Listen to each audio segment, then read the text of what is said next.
Hi friends, देखिए JPSC की ओर से असिस्टेंट प्रोफेसर की भर्ती निकाली गई है। कितने पदों पे? तो 366 पदों पे। ठीक है, 366। आप बोलिएगा 366, यहाँ पे तो 349 पोस्ट दिख रहा है। चलिए हम बताते हैं पूरा ये विस्तार से कि 349 पोस्ट शो कर रहा है, लेकिन 366 पोस्ट कैसे है। ठीक है, और कौन कौन इस पोस्ट में अप्लाई कर सकते हैं, इस वैकेंसी को कौन कौन अप्लाई कर सकते हैं। सिंपल ग्रेजुएट वाले भी, जो जनरल ग्रेजुएट हैं वो भी अप्लाई कर पाएंगे बहुत सारे पोस्ट में, और बहुत सारे में मास्टर किए हैं वो अप्लाई कर पाएंगे, विथ नेट क्वालिफाई वाले भी अप्लाई कर पाएंगे। कौन कौन अप्लाई करेंगे पूरा बात जानते हैं। ठीक है, तो देखिए सबसे पहले कि डेट बताइए, कौन सा डेट है और ये वैकेंसी क्या है। आपको मालूम है तीन प्रकार के तीन प्रकार के कॉलेज होते हैं। ठीक है, तीन प्रकार की यूनिवर्सिटीज़ होती हैं। एक होते हैं मेडिकल यूनिवर्सिटी, ठीक, एक होता है इंजीनियरिंग कॉलेज, और एक होता है जनरल यूनिवर्सिटी जहाँ पे बीए बीकॉम बीएससी एमएम को एमएससी होता है। तो ये वैकेंसी इंजीनियरिंग कॉलेज का है और पॉलिटेक्निक कॉलेज का है। ठीक है, हालांकि यहाँ पे साइंस के भी बहुत सारे सब्जेक्ट्स हैं, और क्या बोलते हैं आर्ट्स के भी सब्जेक्ट को लिया गया है। ठीक है, तो देखिए ये जो वैकेंसी है, पहले डेट जानिए फॉर्म फिलअप का। तो ऑनलाइन फॉर्म फिलअप का डेट है 20 फरवरी से लेकर के 12 मार्च तक। 20 फरवरी से फॉर्म भराना शुरू होगा, 12 मार्च तक चलेगा। आज है 13 फरवरी, कल है 14 फरवरी, वैलेंटाइन डे उसके 6 दिन बाद। ठीक है तो मतलब अभी टाइम है। और यहाँ पे ये किसके लिए वैकेंसी है? तो ये पॉलिटेक्निक, देखिए बोला गया है कि higher and technical education department, राजकीय पॉलिटेक्निक और राजकीय महिला पॉलिटेक्निक, झारखंड राज्य में जितने भी गवर्नमेंट के, झारखंड गवर्नमेंट के महिला पॉलिटेक्निक कॉलेज हैं, ठीक है, और पॉलिटेक्निक कॉलेज हैं, पुरुष पॉलिटेक्निक और महिला पॉलिटेक्निक, ठीक है, उन सभी में भर्ती किया जाएगा। महिला पॉलिटेक्निक कोएड, कोएड में पुरुष और मतलब लड़का लड़की दोनों साथ में पढ़ता है, और मुझे तो कोएड ही पसंद है यार। केवल लड़की या केवल लड़का, वाह क्या, केवल लड़की केवल बॉयज़ एंड केवल गर्ल्स, दोनों साथ में होना ही अच्छा है। ठीक है, तो इन सभी में भर्ती किया जा रहा है। और चलिए देख लेते हैं फॉर्म को कैसे भरना है, सॉरी फॉर्म को कैसे भरना है बता रहे हैं। तो यहाँ पे कौन कौन अप्लाई कर पाएंगे? देखिए ये जो पोस्ट है आपका, इस पोस्ट का नाम है लेक्चरार। देखिए पद का नाम व्याख्याता, यानी कि इंग्लिश में लेक्चरार बोलेंगे, झारखंड के राजकीय पॉलिटेक्निक कॉलेज में। इसके अलावा अभी कुछ कुछ वैकेंसी, 11 वैकेंसी है इंजीनियरिंग कॉलेज में, जैसे कि आपने नाम सुना होगा BIT Sindri, Chaibasa engineering college, उन सभी में टोटल 11 सीटें हैं। ठीक है, सबको बताएंगे एक एक करके। तो पे स्केल यहाँ पे दो प्रकार का जॉब है, एक लेवल 9 का, एक लेवल 10 का। लेवल 9 में आपको सिंपल ग्रेजुएट वाले भी अप्लाई कर पाएंगे। लेवल 10 में थोड़ा सा क्वालिफिकेशन अच्छा ज़्यादा मांगा गया है। ठीक है, प्रोबेशन पीरियड 2 ईयर का रहेगा। प्रोबेशन पीरियड मतलब एक तरह से ट्रेनिंग पीरियड, आपका जॉब कन्फर्मेशन आफ्टर 2 ईयर के बाद ही किया जाएगा। ठीक है, परमानेंट जॉब आपको 2 साल के बाद ही किया जाएगा। अब देखते हैं कौन कौन सा पोस्ट है और कितनी सीटें हैं। देखिए यहाँ पे आप अपना कैटेगरी देख लीजिएगा। पहला है जनरल, दूसरा है एसटी, तीसरा है एससी, चौथा है बीसी 1, पांचवा है बीसी 2, छठा है ईडब्ल्यूएस। ठीक है, और फिर यू वुमेन कोटा आता है, स्पॉट का आता, ब्लाइंड कोटा, डीप एंड डम कोटा और लोकोमोटिव कोटा, ये सारे कोटा हैं। ठीक है, तो सबसे पहला जो होता है हमारा यहाँ पे क्या है, ऑटोमोबाइल इंजीनियरिंग, इसमें 4 सीटें हैं। केमिस्ट्री में 21 सीटें हैं। सिविल इंजीनियरिंग में 40 सीटें हैं। ठीक, कंप्यूटर साइंस एंड इंजीनियरिंग में 66 सीटें हैं। फिर आ जाता है हमारा यहाँ पे dress designing and garment manufacturing, इसमें जो है आपके 10 सीटें हैं। इलेक्ट्रिकल इंजीनियरिंग में 45 सीटें हैं। इलेक्ट्रिकल एंड इलेक्ट्रॉनिक्स इंजीनियरिंग में 19 सीटें हैं। इलेक्ट्रॉनिक्स एंड कम्युनिकेशन इंजीनियरिंग में 18 सीट है। इंग्लिश में 18 सीट है। ठीक, आगे देख लेते हैं। तो अगला आ जाता है हमारा, देखिए यहाँ पे कुछ कुछ सब्जेक्ट ऐसे भी हैं जो बीएससी के हैं, बीए के हैं, जैसे कि इंग्लिश हो गया, इंग्लिश में 18 सीट है। ठीक है, आगे देख लेते हैं। तो अगला जाता है इंटीरियर डिजाइनिंग में 4 सीट है। मैथमेटिक्स में 30 सीट है, अच्छा खासा सीट है मैथमेटिक्स में। मैकेनिकल इंजीनियरिंग में 43 सीट्स है। मैकेनिकल इंजीनियरिंग ऑटोमोबाइल में 4 सीट है।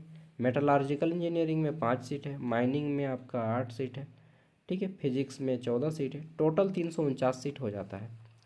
और बैकलॉग में 6 सीट है। बैकलॉग को भी मैं दिखाई देता हूँ। ठीक है, ये है बैकलॉग का। बैकलॉग में 6 सीट है। बैकलॉग में क्या होता है, बैकलॉग मतलब केवल एसटी एससी और ओबीसी कैंडिडेट का ही सीट रहेगा इसमें। तो इसमें कंप्यूटर साइंस इंजीनियरिंग में एक सीट है जो कि BC1 कैटेगरी के लिए है। इलेक्ट्रॉनिक्स एंड कम्युनिकेशन इंजीनियरिंग में एक सीट है जो कि SC कैटेगरी के लिए है। इंग्लिश में एक सीट है जो कि BC1 के लिए है। और फिजिक्स में 3 सीटें हैं, तीनों में एक एक कैटेगरी में, तीनों में एक एक है। ठीक है, टोटल 6 सीटें हैं। ये बैकलॉग कैंडिडेट। ठीक है, और गवर्नमेंट इंजीनियरिंग कॉलेज में 11 सीटें हैं, वो भी मैं दिखाई देता हूँ। ठीक है, क्योंकि सब एक ही बार जान लीजिए, एक एक करके जानने से अच्छा है। और फिर मैं क्वालिफ़िकेशन बताऊँगा। ठीक है, तो चलिए देखिए, ये जो है आपका गवर्नमेंट इंजीनियरिंग कॉलेज है, ये पॉलिटेक्निक कॉलेज नहीं है, ये बीटेक कॉलेज वाला है। ठीक है, बीटेक एमटेक जहाँ से होता है। तो ये जैसे कि मैंने बताया BIT सिंदरी है, चाईबासा इंजीनियरिंग कॉलेज है, बोकारो में भी अब खुल गया है एक। ठीक है, तो इसमें जो है लेक्चरार का वैकेंसी नहीं है, ये वैकेंसी है आपका असिस्टेंट प्रोफेसर का, और यहाँ पे 11 सीटें हैं। ठीक, टोटल कितना सीट है? 11। इसमें IT का एक सीट है। ठीक, कैटेगरी देखिएगा ST से है। मेटलर्जिकल इंजीनियरिंग में 2 सीटें हैं, दोनों ST से हैं। बाप रे।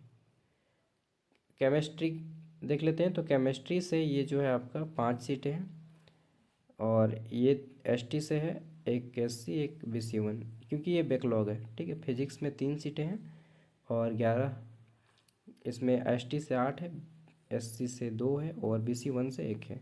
ठीक है, अब चलिए क्वालिफिकेशन की बात करते हैं, एकदम शुरू में आ जाते हैं। तो यहाँ से हम लोग शुरू कर लेते हैं क्वालिफिकेशन। देखिए, क्वालिफिकेशन जो है ना, एज लिमिट जानिए। तो ये फॉर्म ऑनलाइन भरा जाएगा, और ऑनलाइन भरने के लिए उम्र की गणना 1 अगस्त 2025 के आधार पे किया जाएगा, यानी कि जो साल बीत गया 2025 उसके आधार पे। ठीक है, मैक्सिमम एज लिमिट, तो मैक्सिमम एज लिमिट वही है जो रिटायर्ड का एज है। रिटायर करने की उम्र है 65 साल, तो मैक्सिमम उम्र भी 65 साल है, यानी कि 65 साल तक अप्लाई कर सकते हैं। बिल्कुल, आप 65 साल तक अप्लाई कर सकते हैं। मतलब 65 साल, समझ रहे हैं? आदमी खाटिया ले लेता है यार, खाटी में ऊपर जाने का टाइम हो जाता है 65 साल, तब भी आदमी अप्लाई कर सकता है फॉर्म को। ठीक है, इससे पहले मैं 1 घंटा लगभग 40 मिनट का वीडियो बनाया था इसी का, बट क्या बताएं, टेक्निकल रीजन के कारण मेरा वीडियो रिकॉर्ड ही नहीं हुआ। बाद में पता चलता है कि वीडियो तो रिकॉर्ड ही नहीं हुआ, हम 40 मिनट का झूठ मूठ का बक रहे हैं। बहुत बुरा लगता है ना। चलिए, तो यहाँ पे लेवल 9 और लेवल 10 का पोस्ट है। लेवल 9 में कौन अप्लाई करेंगे? तो लेवल 9 में अगर आप इंजीनियरिंग या टेक्नोलॉजी में अप्लाई करते हैं, सिंपल BE या BTech किए हैं, फर्स्ट क्लास, मतलब 60% मार्क्स के साथ अगर आप अप्लाई BTech या BS किए हैं तो आप एलिजिबल हैं। ठीक है, लेकिन कुछ कुछ सब्जेक्ट जो साइंस का है या ह्यूमैनिटीज़ का, ह्यूमैनिटीज़ मतलब आर्ट्स, जैसे कि इंग्लिश वाला हो गया। ठीक है, तो अगर आप साइंस या ह्यूमैनिटीज़ के सब्जेक्ट में अप्लाई करेंगे तो आपको क्या मांगा जाएगा? Master degree. ठीक, मतलब MA किए हों या MSc किए हों, और फर्स्ट क्लास के साथ। ठीक, और बैचलर में भी आपका मतलब जिसमें आप BA किए हैं उसी में आपका BA भी इंग्लिश होगा, MA भी इंग्लिश होगा। या अगर आप BSc किए हैं या MSc किए हैं, तो BSc फिजिक्स है तो MSc भी फिजिक्स होना चाहिए, BSc केमिस्ट्री है तो MSc भी केमिस्ट्री होना चाहिए, BSc मैथ है तो MSc भी मैथ होना चाहिए। ठीक है, तो आप इसमें एलिजिबल हैं। नेट का क्वालिफाई नहीं चाहिए, CSR क्वालिफाई नहीं चाहिए, नहीं चाहिए। ठीक है, कुछ नहीं चाहिए, बस अगर आप ये क्वालिफाई हैं, PG किए हैं, तो आप अप्लाई कर सकते हैं, फर्स्ट डिवीज़न लेकिन। हाँ, ठीक है, अब आता है लेवल 10 में अगर आप अप्लाई करना चाहते हैं, तो अगर आप इंजीनियरिंग में अप्लाई करेंगे, इंजीनियरिंग एंड टेक्नोलॉजी में, ठीक है, तो आपको ज़रूरत होगी PG की। आप MTech किए होने चाहिए या MA किए होने चाहिए। ठीक है, मतलब मास्टर डिग्री किए हो आप इंजीनियरिंग में। ठीक है, और अगर आप देखिए यहाँ पे बोल दिया गया है कि बैचलर्स एंड मास्टर्स दोनों होना चाहिए degree in relevant discipline with first class in either of the two at the time of selection. ठीक है, चलिए, तो bachelors and master degree in relevant discipline जिसमें आप अप्लाई करेंगे। ठीक है, और यहाँ पे बोला गया है अगर आप लेवल 10 में अप्लाई करना चाहते हैं, लेवल 9 में क्या है कि थोड़ा सा नीचे वाला पोस्ट है, और लेवल 10 थोड़ा सा ऊपर वाला पोस्ट है। ठीक है, तो अगर आप लेवल 10 में अप्लाई करना चाहते हैं इंग्लिश से या फिजिक्स केमिस्ट्री या मैथ से, मतलब साइंस या ह्यूमैनिटीज़ के हैं, और लेवल 10 से अप्लाई करना चाहते हैं तो आपको यूजीसी नेट क्वालिफाई करना होगा इंग्लिश के लिए। बाकी साइंस वालों के लिए CSIR नेट क्वालिफाई होना कंपलसरी है, ठीक है। और एक चीज़ बोला गया है यहाँ पे, वेटेज उनको ज़्यादा दिया जाएगा जो लोग PhD किए हैं। अब सिलेक्शन का प्रोसेस क्या रहेगा, कैसे सिलेक्शन दिया जाएगा भाई साहब, ये भी बता दीजिए। तो सिलेक्शन के लिए कोई एग्ज़ाम नहीं लिया जा रहा है, क्या बात कर रहे हैं, सच में कोई एग्ज़ाम नहीं लिया जा रहा है मतलब कैसे सिलेक्शन होगा, तो फिर सिलेक्शन आपका 100 नंबर का रहेगा और इसमें से 80 नंबर का आपका एकेडमिक जो स्कोर किए हैं आज तक आपने, 10 12 ग्रेजुएशन PG, सॉरी 10 12 नहीं, ग्रेजुएशन PG, ठीक है। और बाकी सारे जो भी ये PhD MPhil वगैरह किए हैं, नेट वगैरह किए हैं, उसका वेटेज मिलेगा। और आपको 20 मार्क्स का इंटरव्यू होगा, मतलब 80 नंबर का वेटेज रहेगा और 20 नंबर का इंटरव्यू होगा। कोई एग्ज़ाम नहीं, कोई एग्ज़ाम नहीं। तो ये तो गलत है भैया, हाँ रे भाई ये तो गलत ही है मैं कहाँ बोल रहा हूँ सही है। कुछ नंबर का एग्ज़ाम होना चाहिए, एटलीस्ट कम से कम 50 मार्क्स का तो एग्ज़ाम होना ही चाहिए, ठीक है। कम से कम उस पेपर का एग्ज़ाम होना चाहिए जिस पेपर का बच्चा मास्टर बन रहा है। क्योंकि देखिए सिंपल सा बात है कि भाई परमानेंट जॉब दे रहे तो एक एग्ज़ाम ले लीजिए, सिंगल एग्ज़ाम। चलिए खैर वो डिपार्टमेंट का काम है, चलिए देख लेते हैं। तो लीगल क्या है, इलीगल क्या है, वो सब तो होता ही रहेगा। अगर आप ग्रेजुएशन किए 60% एबव लाएँ तो आपको मिलेगा 15 नंबर, ठीक है। तो 15 नंबर तो हर किसी को मिलेगा क्योंकि 60% एबव सभी का रहता है। इतना देखिए सिंपल सी बात है कि यार कोई लेक्चरार बनना जाएगा तो 60% से कम थोड़ी हो लाएगा। और बी टेक करेगा कोई या इतना हायर क्वालिफिकेशन तो उससे कम तो लाएगा नहीं, और उससे कम वाले अप्लाई भी नहीं कर पाएंगे। तो ये मान के चलिए कि 15 नंबर सबको मिलेगा, ठीक है। PG किए 60% से अबव है तो 20 मार्क्स मिलेगा, मतलब यहीं से आपको मिल गया कितना नंबर, आपको मिल गया 35 नंबर, 35 सबको मिल जाएगा। अब MPhil जो लोग किया है, ठीक है, उनको मिलेगा 5 नंबर, 60% से अबव है तो। MPhil मतलब मास्टर ऑफ फिलोसफी, साइंस और ह्यूमैनिटीज़ के लिए। हालांकि MPhil अभी बंद हो गया है, ठीक है। तो MPhil का मान के चलते हैं कि किसी को लगभग बहुत कम लोगों को मिलेगा। PhD अगर आप किए तो 15 नंबर एक्स्ट्रा मिलेगा, तो भाई तो PhD का तो हो गया फिर, ठीक है, 15 नंबर एक्स्ट्रा। अगर नेट और JRF क्वालिफाई हैं आप, ठीक है, 5 नंबर पॉइंट में अगर नेट JRF क्वालिफाई हैं तो 15 नंबर मिलेगा, ठीक है।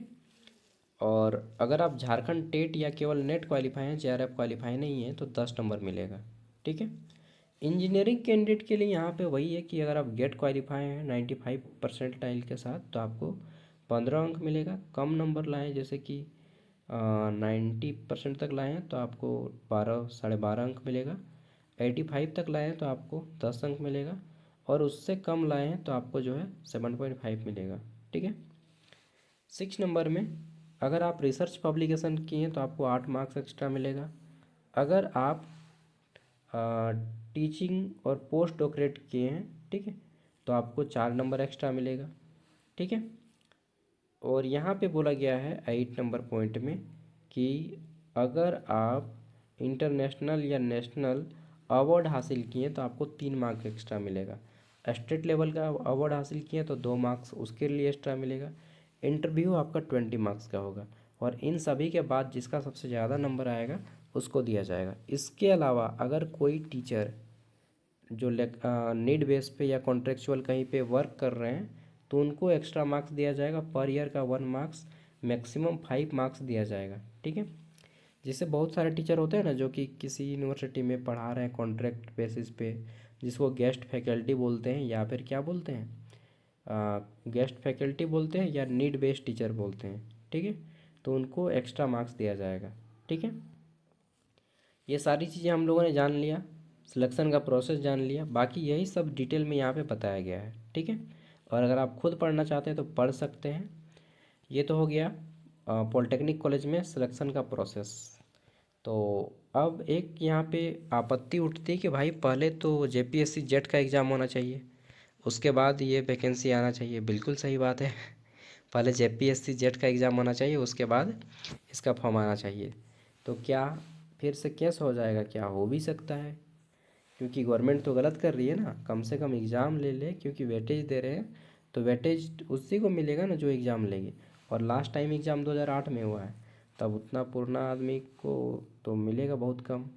तो एग्ज़ाम पहले लेना चाहिए। अब देखिए क्या होता है मालूम नहीं, झारखंड गवर्नमेंट तो क्या बताएंगे, इन लोग का दिमाग घुटनों पे ही रहता है। पहले यार पहले एग्ज़ाम लीजिए, उसके बाद वैकेंसी निकालिएगा।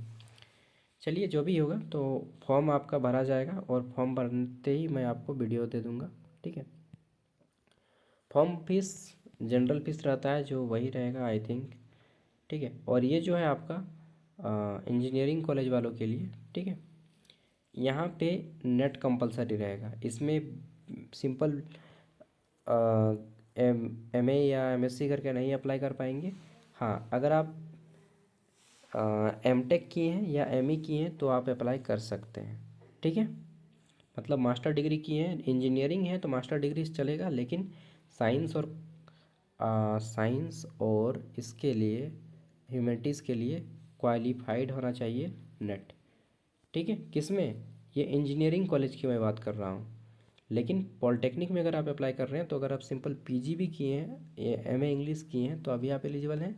एमएससी फिजिक्स किए हैं, बीएससी केमिस्ट्री, सॉरी मतलब मैथ फिजिक्स और केमिस्ट्री में अगर आप पीजी किए हैं तो भी आप एलिजिबल हैं, ठीक है, पॉलिटेक्निक कॉलेज के लिए।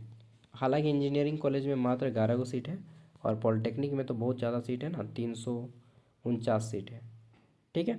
तो टोटल कितना सीट हो जाता है, 49 एक 50 10 60, 366 सीट है, ठीक है। चलिए, फॉर्म आपका 20 तारीख से शुरू होगा इसका, और देखिए क्या होता है। हो सकता है बहुत सारे बच्चे बोलेंगे कि पहले जेपीएससी जेट का एग्ज़ाम होना चाहिए, उसके बाद ही सब होना चाहिए। बिल्कुल, मैं भी मानता हूँ कि पहले जेपीएससी जेट का एग्ज़ाम हो, उसके बाद ही सब वैकेंसी निकाला जाए, क्योंकि वेटेज सबको मिलने का अधिकार है। जो क्वालिफाई कर जाएगा उसको ले लेंगे। लेकिन अब एग्ज़ाम ही नहीं लीजिएगा और वेटेज देने लगिएगा तो फिर क्या फ़ायदा एग्ज़ाम का, ठीक है। ठीक है ना, एग्ज़ाम बैठने का फिर फ़ायदा क्या, जब हमको उसका फ़ायदा ही नहीं मिलेगा। तो वैकेंसी बाद में आना चाहिए, पहले एग्ज़ाम होना चाहिए जेपीएससी जेट का, ठीक है। This is my personal opinion. अब आप भी बोल सकते हैं इस पे ऊपर। Thank you. इसका पीडीएफ 69 पेज का पीडीएफ है, मैं वीडियो का डिस्क्रिप्शन में दे रहा हूँ। मैंने शॉर्ट में इंपॉर्टेंट पॉइंट को पढ़ के दिखाया है, ठीक है। बाय।